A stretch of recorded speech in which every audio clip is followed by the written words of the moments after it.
یہ 22 رجب کے جو کنڈے ہمارے معاشرے کے اندر نکالے جاتے ہیں، ان کی حقیقت کیا ہے؟ اصل کے اندر یہ ایک شیعوں کا شعبہ ہے۔ 22 رجب کو امیر معاویہ رضی اللہ تعالی عنہ اس دنیا سے رخصت ہوئے، اور جب انہوں نے دیکھا کہ ہم ان کو جو دل کے اندر بغض تھا، نفرت تھی امیر معاویہ کے متعلق، جب ان کو اس چیز کا علم ہوا کہ امیر معاویہ رضی اللہ عنہ 22 رجب کو اس دنیا سے رخصت ہوئے، تو اس کی خوشی کے اندر انہوں نے بڑے حلوے پکائے، بڑی مٹھائیاں تقسیم کی، اور وہ چاہتے تھے کہ اہل سنہ کے اندر بھی یہ بدعت عام ہو جائے، دوسرے فرقوں کے اندر، مسلمانوں کے اندر، مسلمانوں کی تمام جماعتوں کے اندر یہ بدعات کو عام کر دیا جائے۔ 22 رجب کو جس دن امیر معاویہ رضی اللہ عنہ دنیا سے رخصت ہوئے، اس دن ہم چاہتے ہیں کہ اس کی خوشی کے اندر تمام مسلمان اس بدعت کو ایجاد کریں، اس خوشی کو منائیں، لیکن انہوں نے تھوڑا سا طریقہ تبدیل کر دیا۔ جو مسلمانوں کے اندر آج معروف ہے، عام ہے، اور مسلمانوں سے پوچھا جائے کہ 22 رجب کو یہ میٹھا پکانا، حلوے پکانا اور بچوں کو گھروں میں بھیجنا کس خوشی میں ہے؟ کہتے ہیں یہ امام جعفر صادق ان کی سنت ہے، اور انہوں نے فرمایا تھا اس دن جو بندہ جو حاجت روائی کروانا چاہتا ہے، جو بندہ حلوے پکائے گا، مٹھائی تقسیم کرے گا، اس انسان کی تمام حاجتیں پوری ہو جائیں گی۔ اس طریقے سے اہل شیعہ نے یہ مسلمانوں کے اندر، اہل سنت کے اندر بدعت کو عام کیا۔ تو پتہ چلتا ہے قرآن مجید سے اور اللہ کے نبی علیہ الصلوۃ والسلام کے حدیث سے، اس مہینے کے اندر، رجب کے مہینے کے اندر کوئی علیحدہ سے فضیلت بیان نہیں کی گئی کہ ان مہینوں کے اندر کرنا کیا ہے۔ قرآن اور حدیث کی روح سے جو ملتا ہے، اگر قرآن اور حدیث کا منبع سامنے رکھیں، صحیح احادیث کا مطالعہ کیا جائے، تو صرف یہ ملے گا کہ ان 4 مہینوں کے اندر اللہ تعالیٰ نے ظلم کو حرام کیا ہے، زیادتی کو حرام کیا ہے، گناہ کو حرام کیا ہے۔ ان مہینوں کے اندر کسی قسم کا کوئی گناہ نہیں کرنا، کوئی قتال نہیں کرنا، اپنے مسلمان بھائی کو تکلیف نہیں دینی، چاہے کفار ہے، اہل مشرکین ہے، کسی کے خلاف جہاد نہیں کرنا، قتال نہیں کرنا، زیادتی نہیں کرنی۔ اس کے علاوہ قرآن اور حدیث کو سامنے رکھتے ہوئے 4 مہینوں کی کوئی علیحدہ سے فضیلت نہیں ملتی کہ رات کو اٹھ کے جو بندہ اس رجب کے مہینے کے اندر نوافل ادا کرے گا، یا جو بندہ 22 رجب کو روزہ رکھے گا، یا 27 رجب کو شب معراج سمجھا جاتا ہے، تو سامعین محترم اس کی کوئی دلیل نہیں۔ اللہ تعالیٰ کے نزدیک یہ مہینے حرمت والے ہیں، گناہ سے اللہ تعالیٰ سے معافی مانگنے کے مہینے ہیں، قتال کو، گناہ کو روکنے کا مہینہ ہے، اور اس کے علاوہ کوئی صحیح روایت موجود نہیں ہے۔ اور اللہ کے نبی صلی اللہ علیہ وسلم نے فرمایا ثلاث من کن فیہ وجد حلاوت الایمان، جس بندے کے اندر یہ 3 چیزیں موجود ہیں، جو بندہ ایمان کی حلاوت کو پانا چاہتا ہے، ایمان کا مزہ چکھنا چاہتا ہے، تو اسے چاہیے سب سے زیادہ محبت اللہ اور اللہ کے نبی صلی اللہ علیہ وسلم سے کرے۔ اپنی بدعات کو، اپنے زمانے کی جہالت کو چھوڑ کے، اپنے آباء و اجداد کے طریقہ کو چھوڑ کے، وہ اللہ کے نبی صلی اللہ علیہ وسلم سے جس کے اندر یہ 3 چیزیں آ گئی کہ سب سے زیادہ محبت وہ اللہ اور اللہ کے نبی سے کرنے والا ہو گیا، اس نے ایمان کے ذائقہ اور ایمان کی حلاوت کو پا لیا،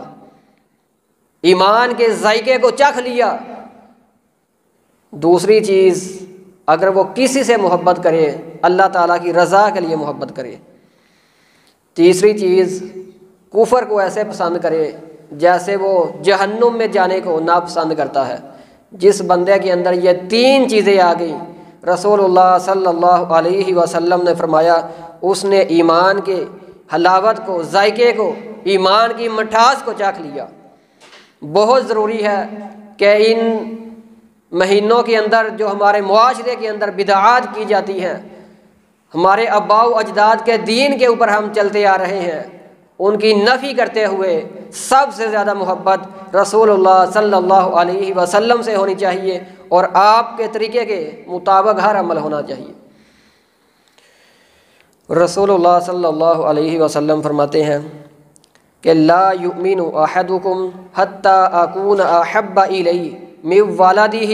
ووالدہ والناس اجمعین۔ ہم کہہ دیتے ہیں نا کوئی عمل کرتے ہوئے، ہمیں پتہ ہے یہ اللہ کے نبی علیہ الصلوۃ والسلام کی سنت نہیں، کیا ہوا اگر یہ حدیث میں نہیں ملتا؟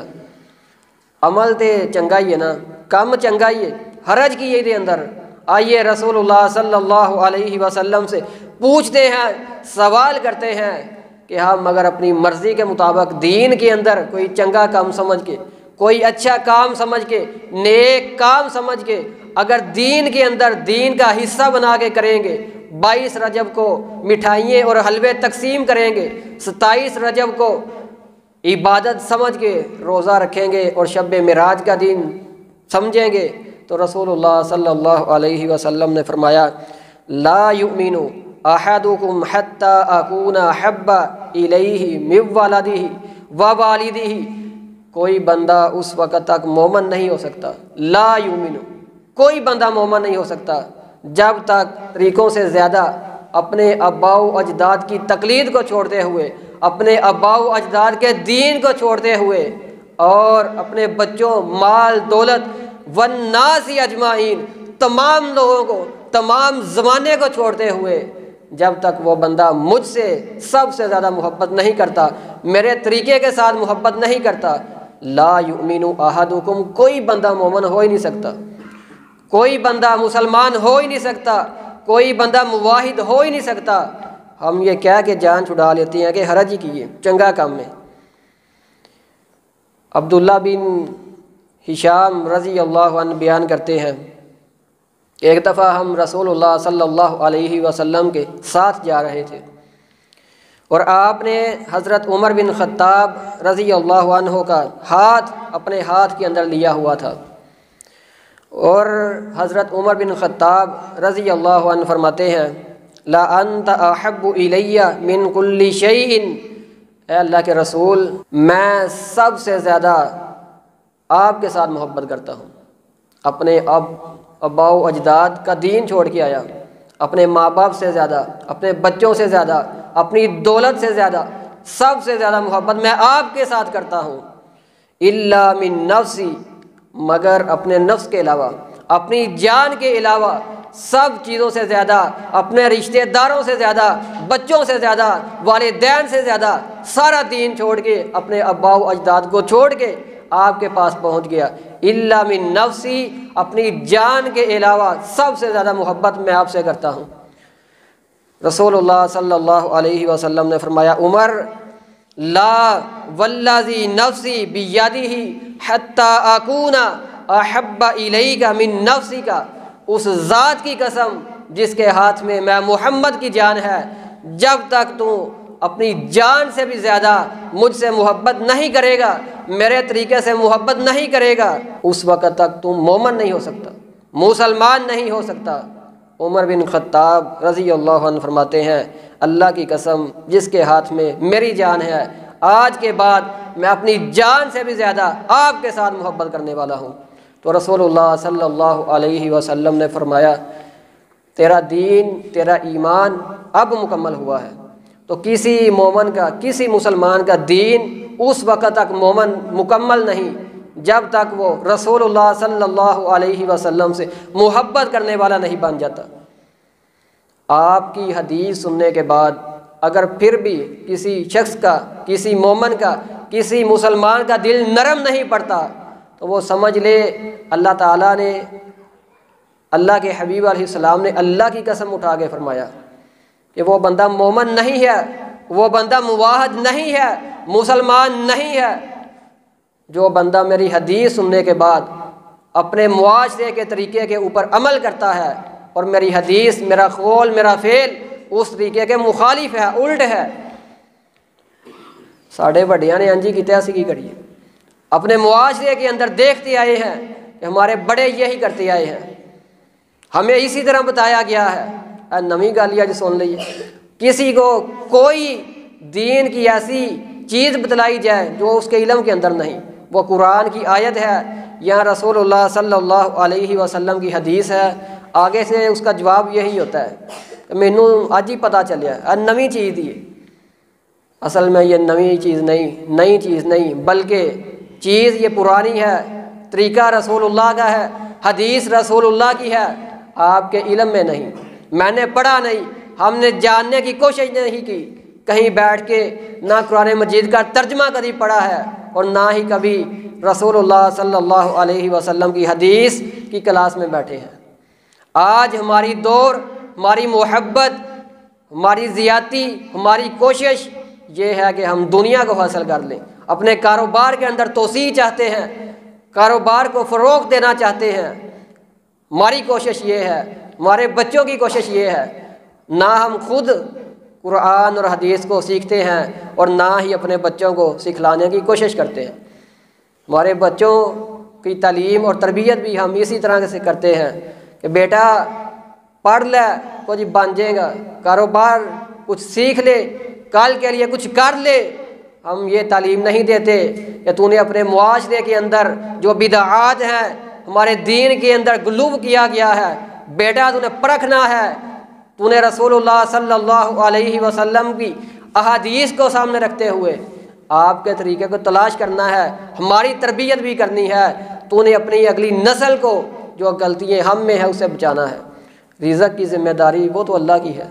جو انسان کی قسمت میں لکھ دیا ہے وہ اسے ہر حال میں مل کے رہنا ہے، لیکن کوشش انسان کی علم سیکھنے کی، حاصل کرنے کی، اپنے معاشرے کے اندر بدعات ہیں، جو غلط چیزیں ہمارے معاشرے کے اندر ہمیں دے دی گئی ہیں ہمارے آباء و اجداد سے، ہم نے اس طریقے کی نفی کرنی ہے۔ کیسے کرنی ہے؟ رسول اللہ صلی اللہ علیہ وسلم کے طریقے کو سامنے رکھتے ہوئے۔ آئیے قرآن کی ایک آیت ہے، اللہ تعالیٰ قرآن مجید کے اندر بیان کرتے ہیں، قُلْ إِن كُنتُمْ تُحِبُّونَ اللَّهَ، اگر تم چاہتے ہو کہ تم سے اللہ تعالیٰ محبت کرے، تحبون اللہ، تم سے اللہ محبت کرے، فَاتَّبِعُونِی، تو اے نبی ان سے کہہ دیجئے کہ تم میری پیروی کرو۔ اگر تم چاہتے ہو اللہ تم پر راضی ہو جائے، اللہ تم سے خوش ہو جائے، اللہ تم سے محبت کرنے لگے، کس کی پیروی کرنی ہے؟ اپنے آباء و اجداد کی، اپنے معاشرے کی، اپنے بڑوں کی۔ ہم نے اپنے بڑوں کو ایسے ہی دیکھا ہے، بڑوں کی پیروی نہیں، جو چیز بڑوں کے اندر غلط تھی اس کی نفی کرنی ہے۔ فَاتَّبِعُونِی، اے نبی کہہ دیجئے کہ جس نے میری پیروی کی، اللہ کے رسول کی پیروی کی، اس نے اللہ تعالیٰ کی پیروی کی، اور اللہ تعالیٰ اسے محبت کرنے لگتا ہے۔ جو بندہ رسول اللہ صلی اللہ علیہ وسلم کی پیروی کرتا ہے، آپ کے طریقے کے اوپر چلنے کی کوشش کرتا ہے، اللہ راضی بھی ہوگا، وَيَغْفِرْ لَكُمْ، اور تمہارے گناہ بھی بخش دے گا، ذُنُوبَكُمْ، تمہاری خطائیں گناہ تمام معاف کر دے گا، تمہیں بخش دے گا، اور اللہ تعالیٰ تم سے راضی ہوگا اور تم سے محبت کرنے لگے گا۔ شرط یہ ہے کہ اگر انسان اللہ کے حبیب علیہ الصلاۃ والسلام کی طریقے کے اوپر محبت کرنے والا بن جائے، آپ سے محبت کرنے والا بن جائے۔ محبت کا انداز کیا ہونا چاہیے؟ آئیے حضرت عائشہ رضی اللہ عنہا حدیث کو بیان کرتی ہیں، فرماتی ہیں ایک آدمی رسول اللہ صلی اللہ علیہ وسلم کے پاس آیا، کہتا ہے اللہ کے حبیب میں آپ سے بڑی محبت کرتا ہوں، مجھے آپ بڑے پسند ہیں، اور جب میں گھر میں ہوتا ہوں مجھے آپ کی یاد آتی ہے، میں گھر سے نکلتا ہوں آپ کے پاس پہنچ جاتا ہوں، مجھے صبر نہیں ہوتا، میں آپ کو دیکھنا چاہتا ہوں، آپ کے پاس آ جاتا ہوں، لیکن جب مجھے میری موت یاد آتی ہے کہ میں مر جاؤں گا اور رسول اللہ صلی اللہ علیہ وسلم بھی دنیا سے رخصت ہو جائیں گے، آپ جنت کے اندر چلے جائیں گے، اللہ کے حبیب مجھے اس بات کا خدشہ ہے، ڈر ہے کہ جب میں دنیا میں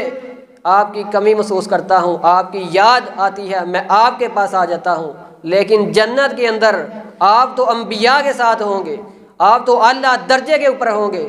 جب مجھے وہاں آپ کی یاد آئے گی میں آپ کو کیسے دیکھوں گا؟ تو رسول اللہ صلی اللہ علیہ وسلم خاموش ہیں۔ اللہ تعالیٰ جبرائیل علیہ السلام کو نازل کرتے ہیں اور فرماتے ہیں وَمَن يُطِعِ اللَّهَ وَالرَّسُولَ فَأُولَٰئِكَ مَعَ الَّذِينَ أَنْعَمَ اللَّهُ